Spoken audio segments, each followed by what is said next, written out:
Hey listeners, welcome to the Fivecast. This is Darth Vader. The following episode will have major spoilers for Episode 7, The Force Awakens, Star Wars, the Jon J. Abrams outing. So if you've seen it, I guess you could check this out, but if you haven't seen it or if you just don't care, you could probably just skip this episode. There's plenty of other stuff to enjoy. Comedy Bang Bang's pretty good. Yeah, so just check this out if you want spoilers, but don't if you don't, and I'll see you on the other side. The dark side.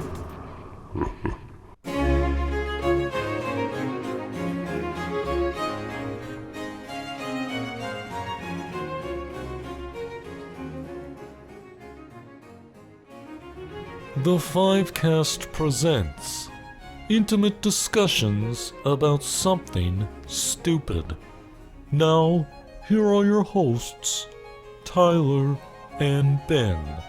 All right, Ben, welcome to another episode of Fivecast Presents. This is where we break things down, one thing, no lists, but it's still the Fivecast the Fivecast crew you know and love. Ben, how you doing?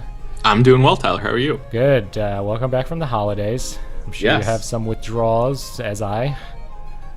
From being in your presence? Is that what you mean? No, from the holidays in general. okay. No. Okay. No, but he has withdrawals from being near me.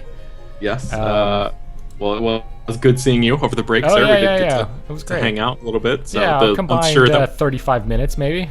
yeah, that'll warm the listeners' hearts knowing that that we got together and were able to hang out a little bit. Yeah. We are real people who do interact. We don't just Exist wax. in a digital nether realm. Yeah. We're not just waxing professionally. We actually do hang out sometimes. We wax on an amateur level as well. Of course, professional and amateur. We get paid for neither. Yes. But one thing someone got paid for was Star Wars: The Force Awakens. I think it's reached its $3 billion mark. I think it's grossed more than movies ever made combined. Like, not quite true yet, but it's Really? well on its way, I think. Yeah. I think it goes all the way back to the first moving pictures of a French theater in the 1880s. It beat that. So people have just been going nuts about this movie, and I'm not too familiar with the Star Wars franchise, Ben, but I figured we could talk a little bit about it. Right up front, Ben, I want to say I do like it. I think it was pretty slick looking, visually, as well as special effects wise. You know, it had its moving puppets and stuff like that at some point, so that was nice to see. Ben, did you enjoy The Force Awakens? I did, yeah. And I'm shocked to hear you say that you don't know much about this franchise. That was a joke. Facetious. Okay, Yes. all right. I was about to say, if you're claiming you don't know much about this franchise, I know, I don't know. I'm not fit to. A grain of sand on my beach. Yeah, exactly. Yeah. In my Star Wars mythos. And but I figured this wasn't going to be a review. I know we used to do reviews over at the Not Just New Movies podcast, which is, of course, conveniently archived for the listeners' benefit. You can go back and listen to all 100 episodes. They're great. njnmpodcast.blogspot.com. There you go. What? Spend 2016 listening back to a podcast from 2010 at njnmpodcast.blogspot.com. It's timeless, I want to say. But I think Star Wars: The Force Awakens is pretty timeless, Ben. So let's break it down. I want to do a bad cop, good cop review. Or not really review, whatever this is. Five casting. Yeah, we're going to five cast the shit out of this. Free for all. Yeah. So I already told you right at the top of the show that I dug it. So just get off my back. I'm not going to go into specifics, but I am going to go into specifics about my bad cop attitude, because we all know how I feel about Jon J. Abrams. But Ben, go ahead and start us off with some positivity. What were some of the things that you dug in The Force Awakens? Did it awaken your force? Yes, in every possible sense. No, I'm not sure. I don't know if you would say that it awakened my force, but it did awaken my interest in the Star Wars franchise again. Okay. And I think that probably is the case for a lot of people, especially considering which version, J.J. Abrams' Star Wars or the real Star Wars? Well, so yeah, here you go. You're starting in already. So I Tell would us what we say need to know. I would say the prequels obviously had a massively negative impact on the legacy of the franchise overall. So Star Wars as a series was in a pretty dark place, and Oh. I think it was on the dark side, if Yeah, you yeah, will. yeah. I I got it. think the Force Awakens brought it back to a place that maybe well, it replicated elements of the original trilogy and repurposed and remixed them in such a way that it reinvigorated the franchise as a whole and gave the fans basically what they wanted to see while also giving them a whole new selection of characters and situations that uh, basically just righted the course. It course corrected the whole thing. So, Yeah, um, I guess. okay, I all guess I right. could So, agree to that. so why don't you hit me with some of the stuff that you were not a fan Well, of? first off, Ben, and I've mentioned it many times already, John J. Abrams, Jar Jar Abrams, came in, studio director. The studio's like, we want you to wipe the slate clean so we can make all new money. We don't want any old money. We don't want any of that Lucas blood on our hands. He's not dead. We want some new money. We want to basically reboot Star Wars without rebooting it because the fans are acidic. They are dangerous to mess with. Ben, can you agree with that? I mean, I don't know. They're about assholes. that. These are some pretty far out claims you're making here. So they bring in Abrams, and he's like, "All right, well, you saw my work on Star Trek. Basically, got rid of the entire Roddenberry, the Roddenverse, yeah, Sure. and created my own Star Trek timeline. I can do this for Star Wars." And they're like, "Okay, what do you want to do first?" "I want to take 25 years of literature, throw it out the Okay. window." All right, And I they're see like, where you're "Great, going here. fantastic." You're saying that Abrams is single-handedly responsible Yes. for the destruction of the EU. When which, his name is up there in the screenplay and written by credits, he's the highest ranking official in that group of writers. not true at all. Kathleen Kennedy is the one that you have an issue with. She is the They're a team. leader, the Go to the head chief honcho. executive. She's the head of Lucasfilm, who Right. your precious George Lucas handed the reins to Yeah. directly, Yeah. and gave her control over all creative decisions in the know entire about company. that. So I think what I would- everything goes through her. Okay. So anyway, I'm going to blame Abrams for her misdeeds. Okay. He gets the brunt of my sword, Okay. the brunt of my lightsaber. Anyway, so I think a lot of the movie was fairly, I don't know, bad. Like, is it supposed to be original? Like, I didn't really see a lot of originality in it, even though it was great. It felt like a Star Wars movie. I liked it. I didn't think it was doing anything other than like the sleekness in the visuals and some redesigns. I think it was and I think a lot of people brought this up, very A New Hope-y, just like an updated version of A New Hope. Like, okay, here's what A New Hope would look like if it was made in 2015. So the thing about that is, I think A New Hope is essentially just, and you know this, and the listeners know this, the readers know this, everybody knows this. It's basically just Joseph Campbell's hero's journey played out in almost its most basic sort of beat by beat formula. And I think that's such a universal theory or formula that any hero's journey story, you're going to see. You're going to be able to draw parallels between that, and it just so happens that it takes place in the Star Wars universe. So it's obviously going to remind people a lot of A New Hope, just because it's a Star Wars movie with similar visuals to the Star Wars movie that that sort of put forth this Joseph Campbell hero's journey in the first place. So I think those comparisons are legit, but they're also it's also easy to draw them because it's taking place in the same universe. That being said, I do agree that there are a lot of, it does get a little derivative. You've got I think the most obvious comes at the very end with the Star Killer base, and you've got basically it's just the Death Star but bigger, and they characters themselves Han Solo specifically comments on this, like, Yeah. yeah, it's a bigger thing. We can blow it up. There's always a way to blow it up. Like Yeah. they're acknowledging their own history, and But I think they were also pointing out that, hey, you've seen this before. yeah, Like, you know exactly what's going to happen. There's going to be a guy in a dark mask. He's a bad guy. A Kenobi character's going to die. By the way, I already put the spoilers thing at the top of this show. okay, good. And then there's going to be a desert planet. And yeah, there's going to be a big thing we have to blow up. It was just, there were too many. I mean, you're right. It's the Campbell hero's journey. It's the, the leaving of the safe space to go do something exotic and exciting. But it was so similar that it's like, okay, you're telling the same story again. It just so happens to you've just changed around the chess pieces a little bit.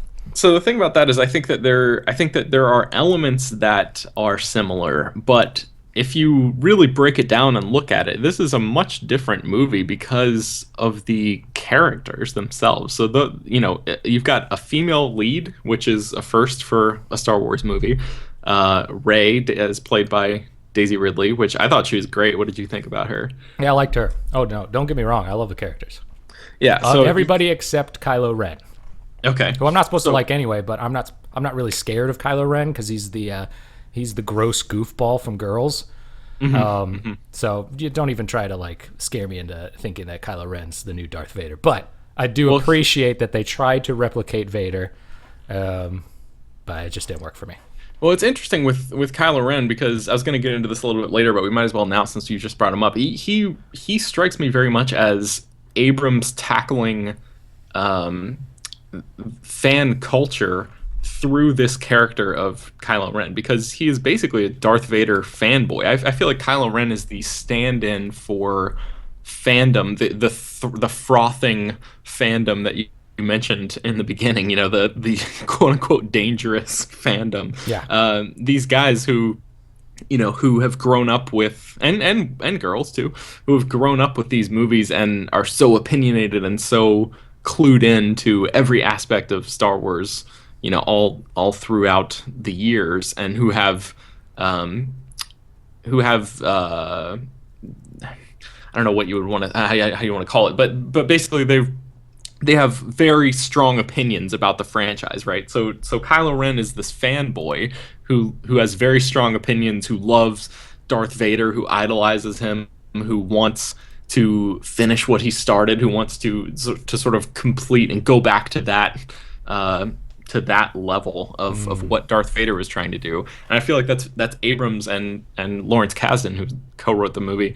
I think Michael Arndt also did a lot of work setting up the early story, but then I think he was kicked off a few months, maybe a year into the development, and then Lawrence Kasdan and J.J. Abrams came in and sort of rewrote his ideas, and they're largely responsible for what's on screen as far as I understand it. But yeah, it's basically Kasdan and Abrams going, okay, here's a stand-in for fan culture as the villain, and it's telling that he's the villain of the movie. It sort of gives you an idea of what they think about that. I mean, as much as you want to say that Abrams is like a fanboy himself, I feel like he the creation of Kylo Ren and the characterization of him maybe points to the opposite. Maybe points to Abrams not being thrilled with the pressure of having to deal with this, and Kylo Ren was a way for him to get rid of it. What do you think? I don't know. I think it's just a clone of Vader. Okay. Yeah. All right. Because I don't enjoy whiny. I don't know what you want to call it. Like whiny. Like they expect stuff for themselves. Entitlement. Whiny entitlement, I think, is what Kylo Ren is all about. He wants to be this guy, I guess. He wants to be bigger than Skywalker, and Skywalker's like, dude, I'm training you, guy. Like, I've been around way longer than you. I can own your ass in 2 movies. And so he's like, oh, I want it now. And I think that, I mean, to go back to your fan theory, I think that not that it itself is a fan theory, but it's a theory about fans. Right. I guess you could consider that. It's like, okay, they want all this stuff up front, but like even the movie's like, oh, there's a lot of cool stuff that's coming later, maybe. That was my other issue with the movie. It was a lot of setup. Because you don't really get, obviously you don't get the full cycle So that's why it kind of, I guess that's the one original thing that it did different from A New Hope. Well, that sounded pretty, that's a huge dig. There's some original stuff in there, but one major original thing was that, like, Star Wars: A New Hope, it's like its own movie. Like, it's kind of done. Like, there are some loose ends, but it's not totally, like, you could wait another 3 years before you see kind of new adventures pick up. But this one was like totally open-ended. I mean, I think you have to look at it contextually. Like, in 1976, 77, when Lucas was making that movie, it was wildly unlike anything that, any other movie that was ever made up until that point. And they didn't know whether it was going to be successful or not. So he had to make it a complete story. You can't just, like, end the movie. You can't have a Force Awakens ending on the original Star Wars, because right now, Lucasfilm was bought by Disney for $4 billion or whatever it was, and they've already announced a new trilogy. Like, it's guaranteed. There are some movies that come through the Blockbuster system that are like, oh yeah, we're gonna get Green Lantern 2, but like the first one blows ass and everyone's like, all right, well, we're just scrapping that. That's not gonna happen with Star Wars. Like, even if we get even if we get a terrible movie, even if Episode 8 is garbage, Episode 9 is happening. Like, the train has left the station. There's too much at stake for Disney as a company, tied up in merchandising and all that stuff. So there are a ton of different considerations that you have to factor into the way that the story is told versus the way that the original Star Wars was told. So I think that doesn't necessarily detract from your point of, like, I'm not saying it's a bad thing. I was just super open-ended. It is, it's very open-ended, and I think that's just got to be. I think that partially that plays into, like, the anticipation culture of what we live. There's a lot of, like, entitlement stuff going on, like we talked about already, but there's also an entire industry, basically. Essentially, Geek Tyrant sort of plays into that. Geek Tyrant and our competitors and rivals and colleagues and stuff, we feed that beast as much as anybody else does, as far as, like, writing about, what do we think is going to happen, like, being desperate for any sort of scrap of information about the new movie, the new story, the new whatever that's coming up. It's very much like there's a whole like a whole industry built on people wanting to know things about upcoming things. So I think that's a smart thing on Disney and Lucasfilm's part to leave it open-ended like that, just so people have stuff to speculate about for the next 2 or 3 years until the new movie comes out.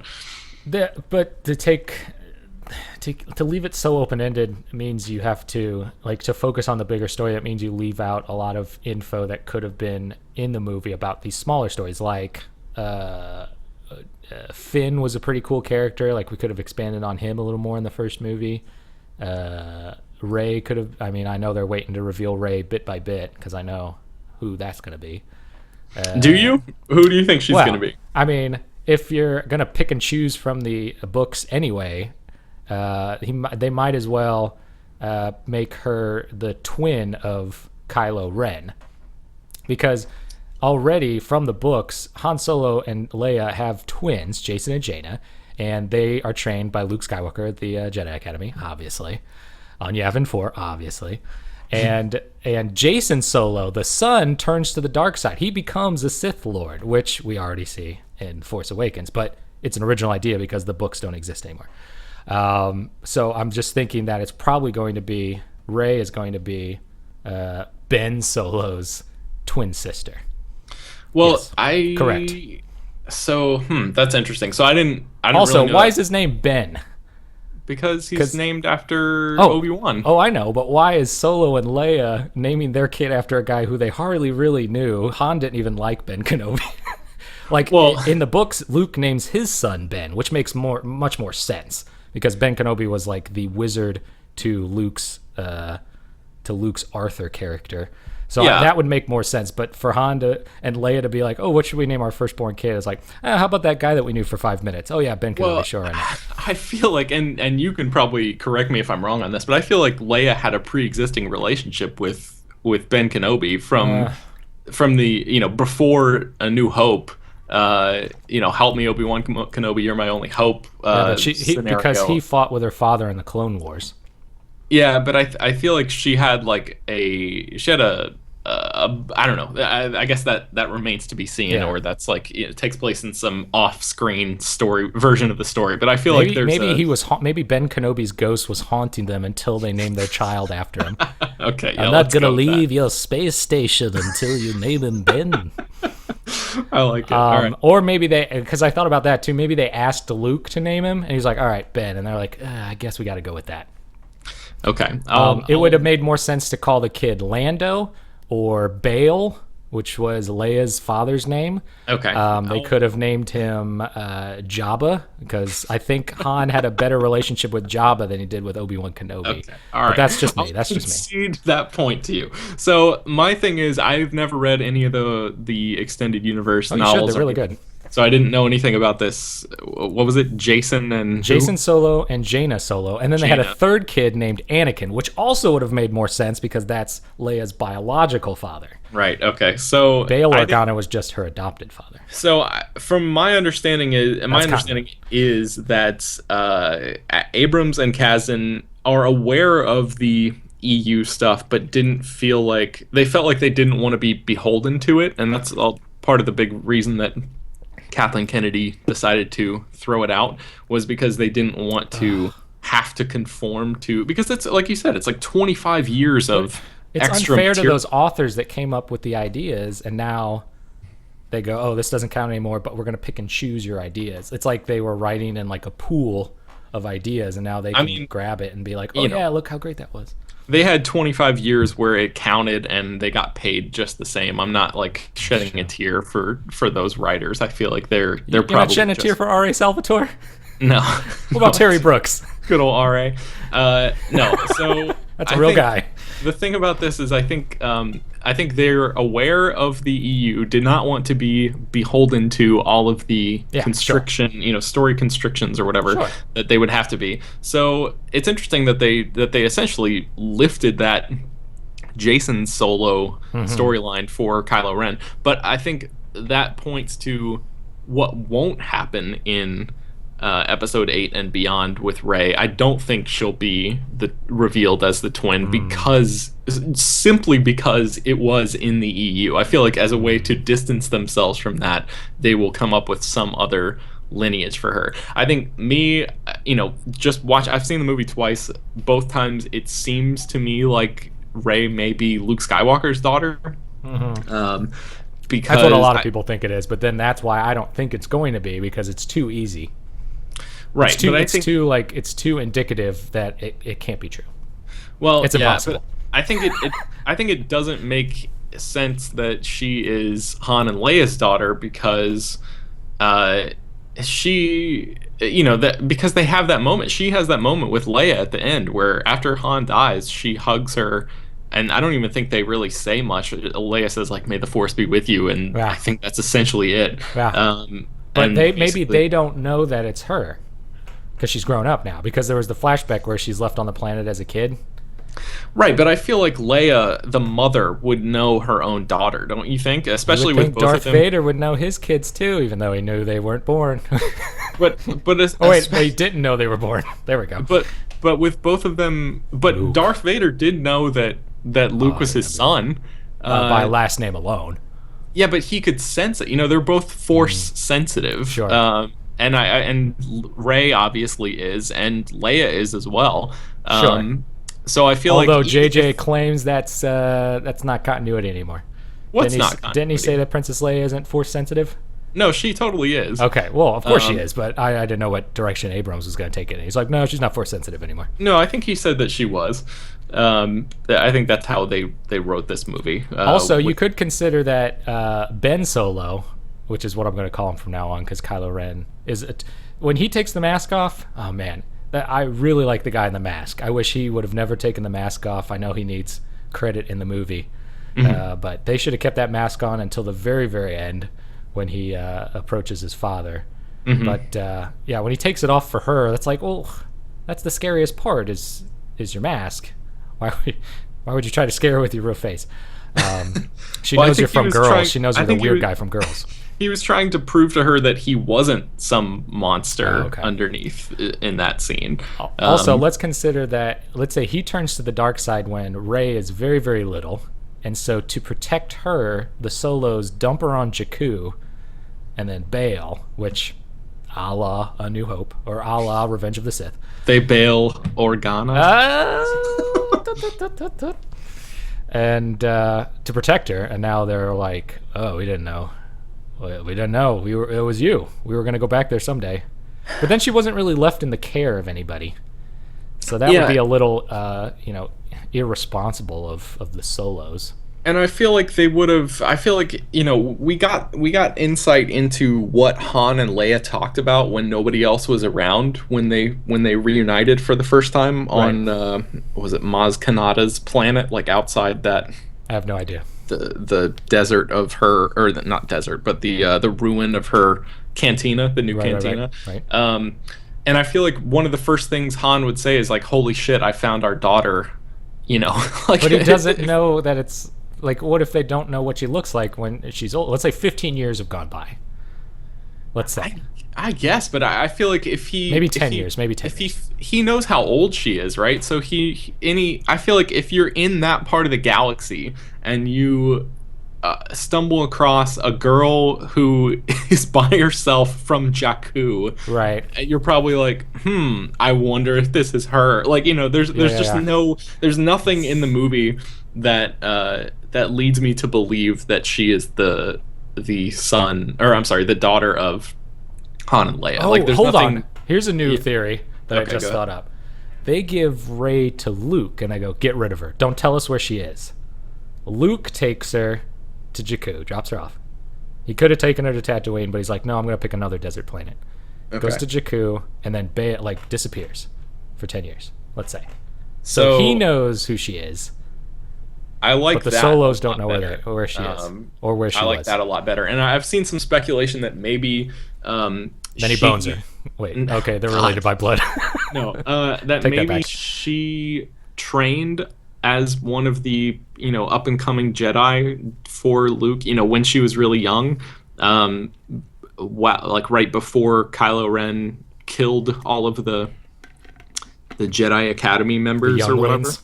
And I think I've seen theories saying that like, oh, maybe she was a part of that that new class, and then somehow her mind was wiped and she was put on Jakku, and that's why she's so adept at using the Force later in the movie, is because she's actually had some training with it. It's just been compartmentalized or blocked or whatever. And she's like tapping into that, but that would explain how she's able to sort of hold her own against somebody who has had a considerably more training than she has in the ways of the Force. Jedi Knights, the new class, a new spin-off movie coming soon. Standing at the edge of tomorrow. Today. All right, what else do I want to talk about? Okay, so as far as the characters, Ben, great characters. I gotta give whoever wrote this, KK or whoever it is, KK Abrams, Kathleen Kennedy Abrams. Yep. Kylo Ren with mask on, fantastic. I love that he flips out when he's super angry and just destroys stuff, and he's kind of jokey about it until he took his... Because I forgot this guy was in it. The goofball from Girls, whatever his name Adam is. Driver. Adam Driver. And I was pretty... I kind of boxed myself out from all the media coverage and the articles. I was pretty clean going in. Okay. So I knew a little bit. I'd watched the trailers, which were really cool looking. But other than that, I didn't know who was who or what their names were or whatever. I didn't care. I was really surprised that Skywalker doesn't come until the last 5 seconds of the film. So yeah, me too. I was pretty pissed about that. So Kylo Ren with mask on, great. Rey, fantastic. I don't even care if she has the same origin story as Skywalker, found on a desert planet and is sensitive to the Force. Who cares? We need a new Skywalker anyway. Finn, that's one of the stories that I wish they had expanded upon more in Force Awakens. I'm sure they will in the next 2 movies, but I thought he was funny and also unique in a way, and also I've always been interested in the stormtrooper mythos that these movies have set up, because a lot of people I've argued with vehemently, angrily, about whether or not the stormtroopers in the original Star Wars are clones from the prequels. And I go, no, there's no way the Empire would continue to pay, was it Geonosis? No, it was that other planet, Camino. They wouldn't continue to pay the Caminos for clones if they could just draft anybody in the Empire. And so this movie now disproved their theory that the clones were still around and proved my theory that they're just regular people that are drafted into the service. Or they could have theoretically still been using clones in the original trilogy, but then when the Empire fell and the First Order rose, Ben, maybe they, son of a bitch, at that point, started drafting people instead. It's just bleeding money. You're just siphoning money to the Caminos when you have an entire multiple civilizations of people that you could Who raise are as we stormtroopers. to question the fiduciary responsibility of the Empire? Because, I mean, they're plugging all this money into the Death Star. Don't you think the Emperor, when he's going over the budget, would be like, you know what? We're spending too much money for these clones. Cut off the clones, start a draft, push all the money to the Death Star. I would imagine that would be the case. Yeah, yes. because he's the chief executive. He's like the totalitarian leader, so he's definitely hand budgeting the entire finances of the Empire. He's got a massive spreadsheet that only he understands. Yeah. Where's my Excel spreadsheet? Who saved it? Did you save it on the server? Also, there weren't a lot of clones in this movie, Ben. I missed out. I want to see some clone action. I want to see some like abuses of cloning, which I thought would be fine with not having any of that, but not the clones from the prequel trilogy, like actual cloning questions about whether we should clone or not, like philosophical stuff basically, because the Clone Wars could have been way cooler had they tackled those particular questions. Also, it would have opened up the chance that the Emperor, a clone of the Emperor, was still around. Which was also in the books, which if you find that in the third episode 9, because I'm sure everyone will have forgotten what was in the books by then. So what about Snoke? Do you think he's a clone of the Emperor, or the Emperor himself, or any sort of, what do you think about Snoke? I have I like it. Again, pretty derivative. There's already been an Emperor character. I would have preferred a power vacuum as opposed to just another Sith Lord, but there wasn't really a lot of information there for me to make a full opinion of the character. But I obviously it was way bigger.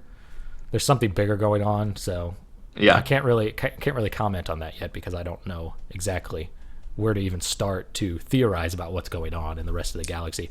Yeah. To my next question about Starkiller, the machine. Totally undersold the entire movie. I guess it pops up somewhere in the half of the movie where they're like, oh, by the way, we have a star killer that can destroy planets. Multiple planets at one time. And so then they decide to blow up a bunch of planets without telling us which planets those were. That kind of annoyed me. I don't know if one of them was Coruscant, because there was a city planet that they watched blow up, so I don't know if that was Coruscant. Right. I kind of don't want to know what those planets were because, again, it could just be Abrams doing away with everything and being like, Tatooine, Hoth, Coruscant, and Endor are all gone. I know one of them is called Hosnian Prime. It's in the Hosnian system. Well, of course. But it's the first planet. Yeah, that's all I know about that. I've seen some speculation that maybe it was only Alderaan 2. It was only one planet that was destroyed and all the other ones were moons. So that is up in the air still. Was one of them Endor? Because I can see Abrams being like, okay, we got to retcon the Ewoks. They're gone. No more Ewoks. All right, and that would be a giant sort of FU to George Lucas to destroy one of those planets. But I don't think that's the whole creation of this movie is an FU to George Lucas. I feel so bad for that guy. Oh, don't feel bad for George Lucas. He created it all. I mean, I'll give him all the credit in the world, but the dude. Don't feel bad for George Lucas. I mean, he's got tons of money. Don't get me wrong. Yes, I don't feel bad for his financial well-being. I feel bad as an artist, I guess, where it's like, okay, here you go. But even though you trust the person that you're giving it to, I would still feel terrible that I'm not in there in the bullpen, bouncing ideas around and whatnot. I think. I mean, I feel like he made that decision. He's like 70 years old or something, and I think he must have weighed that. I know. he must have known like how much it would hurt to see a new movie come out and not be involved with it, and then he must have been like, I'm okay with that. At a certain point you have to just be like, all right, I'm not going to spend the next 20 years of my life devoted to this thing that I've already it in the spent chin from fans. Right, yeah. So he said that he's like, I don't know why I make these movies because everyone just shits on them anyway, and he's kind of right. But let's go back to that drawing board every once in a while, buddy. You can't just shoot from the hip on every single movie. Yeah, I feel like those I've already talked about my theories with those. We're focusing on Force Awakens. Max von Sydow. What is going on with that guy? So that's something that I feel like will probably come into play in what's the next movie called? Episode 8? No, Rogue One, which is the spin-off that surrounds the theft of the plans of the original Death Star pre-Episode 4. Really? Yeah, do you know about this? So it's prequel. No, I've kept my eyes closed to everything. Okay, yeah, so the next movie that's coming out is this coming December 2016, and it's going to be directed by the same... Yeah, oh yeah. Yeah, I'm serious. Dude, you don't if they're not going to push it back or anything? No, it's locked in. The production is like underway. The thing production might be done actually. They're going to film and post-produce in a year? They've already been filming for the past few months. I think filming just wrapped up maybe. Oh man, the return of Admiral Akbar and his fighting days finally.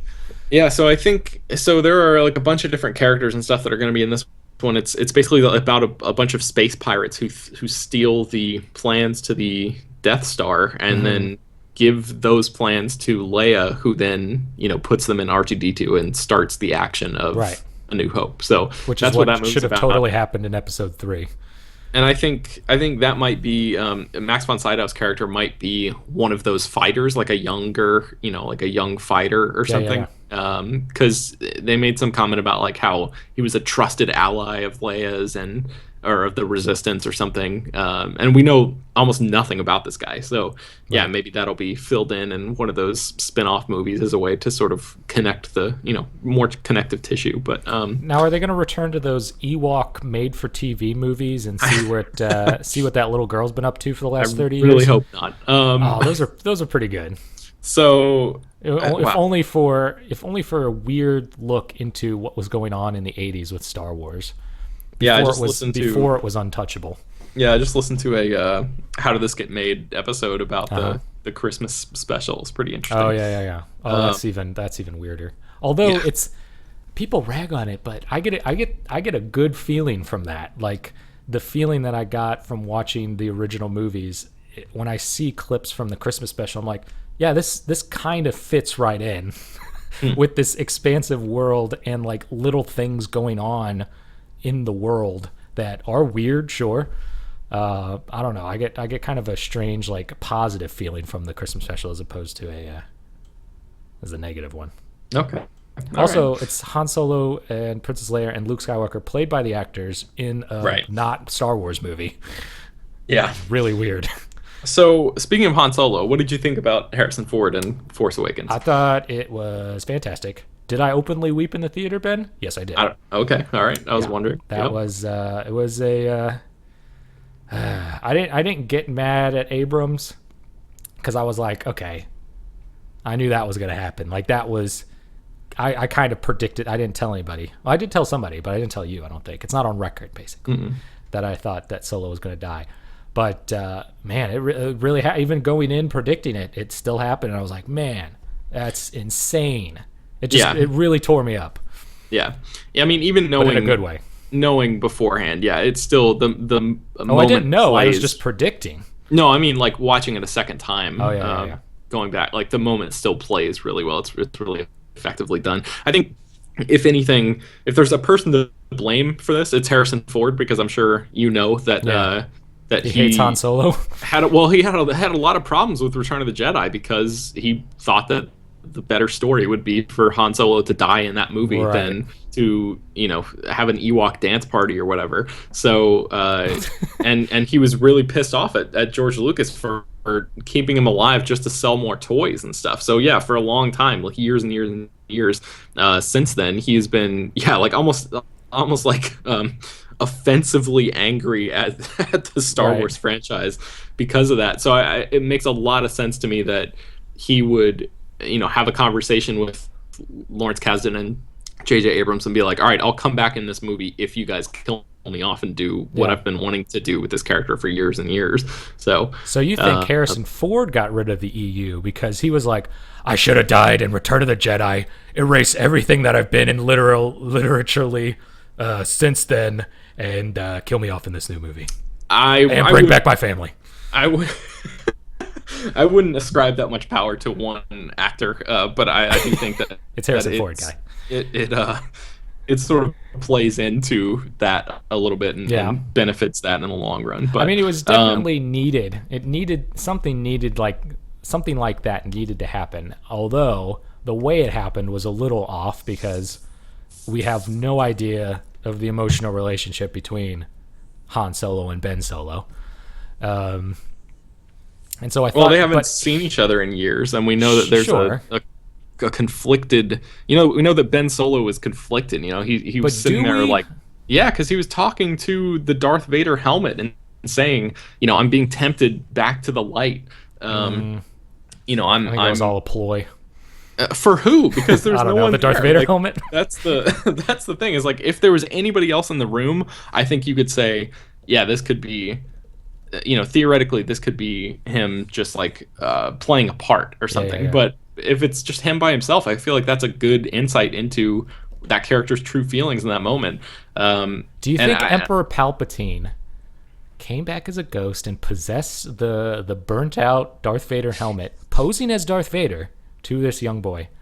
No. Because the Anakin Skywalker ghost, he's presumably good and flying around the cosmos or whatever he does with Yoda and Ben Kenobi. Mm-hmm. There's another theory right there.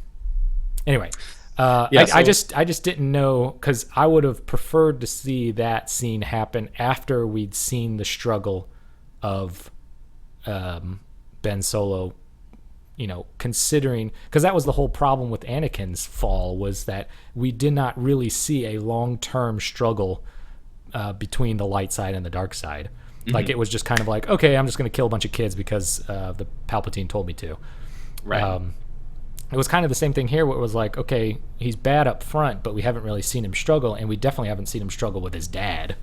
Like, it would have made more sense had they had, like, when he was a boy or something, like, severe arguments with each other. You're not going to see it now because Solo's dead. Right.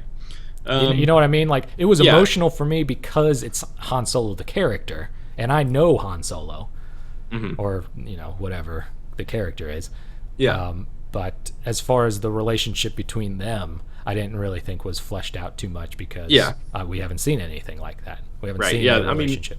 They had a lot of ground to cover, and that's not me making an excuse for storytelling, but I'm not downing it either. I'm not saying it was bad. I just said that I was emotionally affected by it, so it must have been right somewhere. Yeah, no, I mean, I think you're totally right. I think the movie would have that moment would have been even more powerful had they built up that relationship a little bit better, had they had the time to do that. So let's see, who else haven't we talked about? Oh, Poe Dameron. What did you think about fantastic. Oscar Isaac? I thought he was awesome. Not enough of him in the movie. Yes, 100% agree. But he's probably going to get the. Oh no, I thought Rogue One was going to be about him. Now you're telling me it's a prequel? Yeah, it's a prequel. So he's not even going to be in there. No, it shouldn't be. Unless he's an infant or something. I thought for sure. I like seeing infants drive X-Wings. It's one of my favorite things in the world. He's a crack pilot, I tell you. Well, that's what got me so excited about his characters, because I was like, oh man, this is going to be awesome. They're going to start Rogue One. It's going to be like in this timeline. It's going to be in this like decade of storytelling. And now I'm a little quasi let down. I'm really excited that's coming out next December, but I'm a little let down that it's not going to have Poe in it, because I thought he was fantastic. Yeah, a breath of fresh air. Right, he was great. I do wish that he would have been in the movie a lot more. When he quote unquote dies on Jakku, I was like, okay, he's gonna disappear, but then like he'll pop in like the next like 15, 20 minutes or something, and then it's like an hour later or Yeah. whatever before he shows up, and I'm like, damn, they like really, it feels like Oscar Isaac was so busy making other movies that that's all he had time to do, Yeah. instead of, this is the appropriate time for this character to actually return. Right. Now, So that might have been a scheduling thing, but I don't know. I was so enamored with the new characters that I was kind of not annoyed, but I didn't really think Leia or Han really needed to be in it that much because they were so. And I think that's one of the positive things about this movie is that a lot of times you try to introduce new people, like a younger generation or whatever, and it didn't feel like that. It didn't feel like, oh, we got to train the new generation of heroes or anything. It was like it was kind of organic, and also they were really cool characters that I don't really need to see. Leia and Chewbacca I could see. Han, don't need to see him anymore. It was kind of like, okay, they had their trilogy, now it's these guys. Yeah. So I'm hoping they steer clear of the cameos and just kind of bring this new crew and kind of focus in on their stories, because that's what I think Star Wars is about, is just good science fiction storytelling. Yeah. I don't really need to see Han Solo do everything. Han Solo is a cool character, but there's also a lot of other stuff going on in the galaxy. Yeah, and essentially Rey is sort of set up to be, well, I guess Rey is set up to be like a new Luke, but I guess Or Solo. Poe would be probably the closest one to be like the new Han Solo kind of character. Well, but I'm gonna flip it. I'm gonna say Rey's gonna be more like Solo. Poe's gonna be more like pre-Jedi training Luke, because he was a big X-wing fighter. Yep. And he teamed up with Wedge, Antilles, and all these guys, and I think the fighter pilot aspect to Skywalker will be a lot like what we might see, hopefully what we see with Poe. And then Finn's got his own thing going on. He's not like his own character now. He's not drawn from anybody. So Tyler, let me ask you this. So the only thing about Finn, we were talking about that a little bit before in the stormtrooper mythos and everything. As it exists right now, The Force Awakens does not really delve into why Finn defects from the First Order, and it's like he's the only stormtrooper that has any sort of humanity or anything. And there's that one moment where he meets up with his former soldier, and he's like, "You traitor, you son of a bitch," or whatever, and they brawl on that planet. But there's really like, I just felt like the movie could have gone a little bit further in explaining what makes Finn special. Like what about him? Why was he the only guy who was not okay with murdering all these people? Maybe show us a little bit of what Stormtrooper was life. Like some of his training or some of something. And maybe they'll do this in future movies. I'm not really sure. Stormtrooper spinoff. But yeah, I don't know. I just felt like that was because the way that it exists right now, it's like, okay, you have this character that you can root for in the beginning, and then as you think about it, as the movie goes on, you're like, well, he's really just, as these people, as Poe and all these other characters kill all of these stormtroopers, they're really just murdering brainwashed child soldiers, which is sort of like a disturbing thought. The other way, it's like it's either they're clones or, like you mentioned before, maybe like a draft scenario where they're people who chose to fight for the Empire or whatever. This, it's like they say that Finn is a child soldier who's been brainwashed in order to humanize that character, but also the side effect of that is it unintentionally humanizes every one of the stormtroopers around him, and it makes it a little bit problematic is such like an internet word, but it made me think a little bit of like, oh well, man, these guys are just getting cut down left and right, and they I wonder what their agency is in Well, Ben, you are bound by your actions, so even though they are brainwashed, they are murdering villagers. But to make parallels to the Old Republic, I think the Jedi Order would come and swoop children away at a young age and train them to be Jedi. And so it's a slippery slope where you're saying, oh well, we're brainwashing them to be good people, but you're still brainwashing them. So the kind of the choice is out of their hands. And I do like where you're taking it, where now the stormtroopers, it's like, okay, well, should there be some mass program that tries to win back. Like, should the Resistance create propaganda to basically have more stormtroopers defect? And is that like something that would work? Like, is there something that will break their programming? Yeah, I mean, 'cause, sorry. Maybe JJ has the answer. No. Sorry, no. He's not but yeah, stepping in. and I mean, no, and Finn could be the poster boy for that, you know, like the literal poster boy of like, he was one of you and now he's one of our finest soldiers or whatever, Right. If they were to mount such a campaign, I feel like that might be a kind of a cool idea.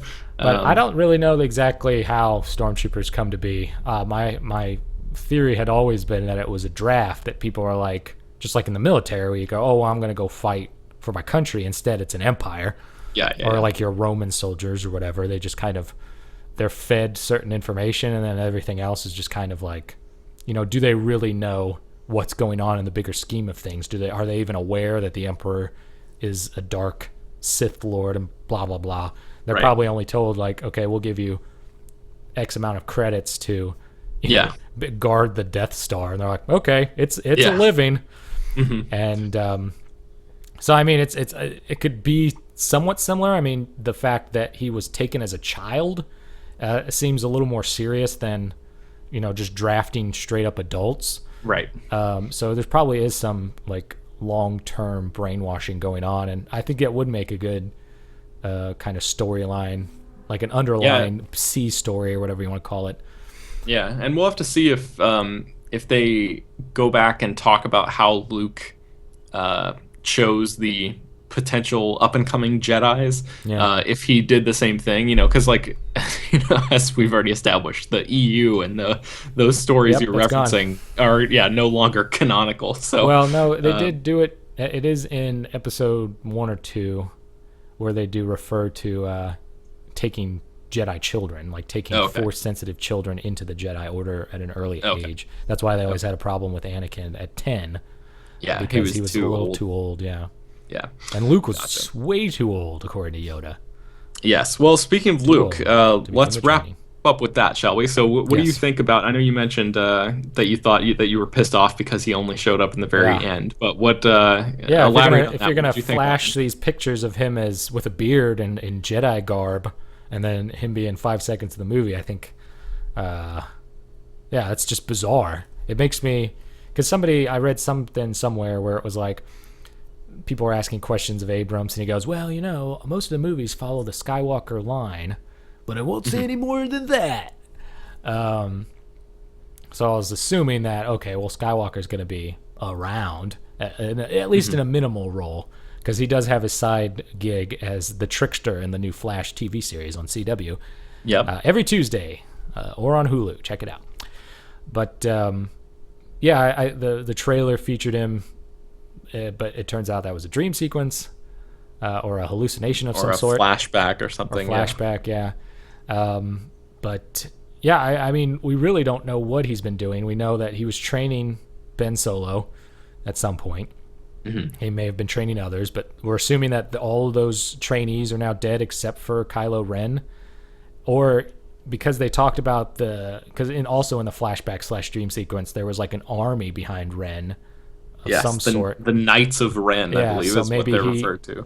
Maybe he somehow became like a branched off from Skywalker's philosophy and like started his own tutorial like dojo, the Ren dojo.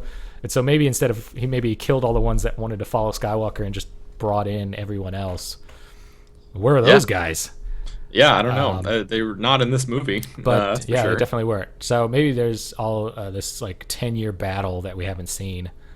But yeah, I thought Skywalker, I thought for sure he was going to play the Kenobi role, but totally didn't. That was Solo's role. So I don't know. I think Skywalker is going to know a lot more that he'll have to, you know, vocalize in episode 8. He'll be like, okay, let me just break everything down for you, and then we'll have all our answers after like a 5-minute speech.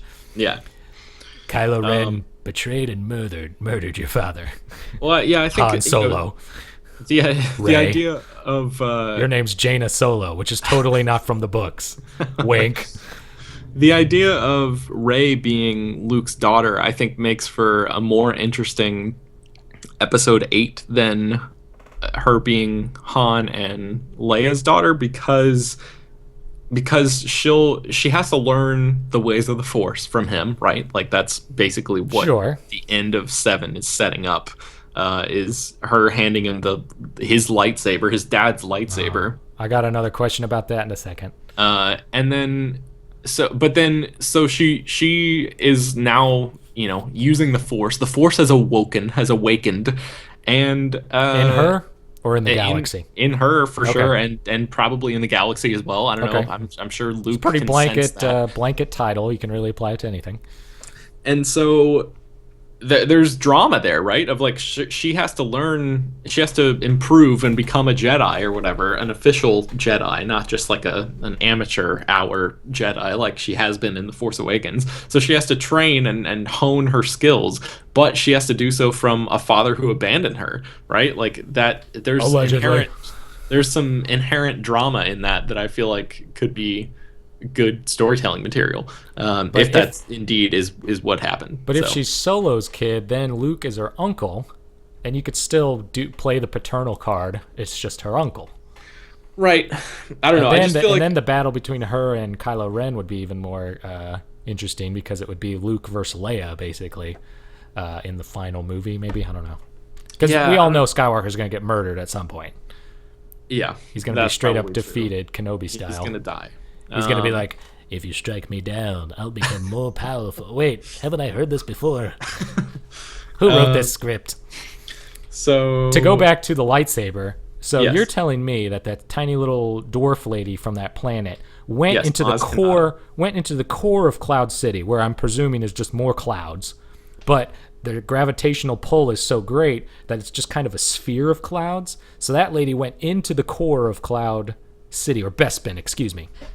She went into the core of Bespin, snagged Luke's lightsaber from his epic battle with Darth Vader in Cloud City, and then took it back to her planet and put it in a chest just for the Deus Ex Machina of The Force Awakens. So the thing about that is, somebody asked her that, like, how did you get it? And in the movie, she says that's a story for another time. So that could be Means the Abraham has answer. that? I think. So the thing, the one of the earliest rumors I read about The Force Awakens was what would be the opening shot of the movie. And after the crawl was done, it was supposed to be, and I've read two different versions of this, and I think both. Who's reporting this, Ben? Let's check your sources. A couple different places, but I think both may have been true at various times, different drafts and stuff. So you pan down from the opening crawl, right, and then a hand, Luke's severed hand holding the lightsaber, flies through space, and then How'd it get into space? And heads toward a planet, and then the other version was just the lightsaber, not the severed hand attached to it. Okay. Either way, terrible. Flies down. And, although I like the idea of the hand still frozen in place to the lightsaber because somehow it got into space. Maybe it fell. Okay, so it fell from the Cloud City hatch, because if you watch Empire Strikes Back, and I might be wrong, but I've always assumed since I was a boy, not Force sensitive though, something falls out when Luke falls out of the hatch of in the Cloud bottom, City. and Right. grabs Something on or falls out. So I either assumed A, it was his hand, which I thought was pretty funny, or B, his lightsaber, or C, his hand still gripping the lightsaber. Yes. like it still has life, like a dead chicken with its head cut off. Yeah. So let's say it falls from Cloud City, and it basically slingshots around the gravitational core of the planet, flings itself out through the atmosphere, no burning up at all, Right. and then floats through space for neon decades Yes. to appear in the first scene of this movie. I think that's partially why That- it was cut, is because they Yes, didn't want to have thank to you. think about that. So But now I have to think about where this lightsaber came from. Like who Well, had it? Did one of I'm those like sure- Huguenots, those little pig creatures that work in the bowels of Cloud City, come I'm across sure- it and sell it to somebody? I'm sure it's going to be one of those things that's answered in the supplemental materials, because they're releasing tons of novels and comics and all sorts of stuff that Oh, now that they sort of count, tie huh? in. Yes, as of right now, well, everything that goes through Fuck the Lucasfilm you. story group counts now, because they're all Starting doing it, now. well, they're all doing it with with the larger story in mind, Oh. instead of having the larger story already existing and then having to conform Right. to that. I know. So yeah, I know that's what's going on. That's what's happening there. But there is no time travel in Star Wars. I will say that. So there's no way to. If they're gonna Not write that a we've novel seen- about yeah. time travel, I just don't. I don't think it's not one of the themes, man. I mean, I tend to agree with you. Although, let me say this: that would transcend Star Wars into something even more fantastical. I agree. It did happen in the Harry Potter movies, so that's Yeah. something. And Is that the same universe? no, and Could be. I don't really think this is true, but I'm going to point it out anyway. Okay. The guy, or I know it's true, but I don't think it's going to happen. The guy who's directing Episode 8 is Rian Johnson, who wrote and directed Looper, which is a time travel movie. So Yeah. just saying, just throwing that out there. No, I don't really think that it's actually going to include time travel. But I hope not. Um, Although I still want to know the schematics of getting that lightsaber back. Yeah, and that's one of those things that, like, I think somebody was like, okay, so how did Kylo Ren get Darth Vader's charred helmet Well, from that- Endor or Yeah, whatever? that seems more logical because we don't know.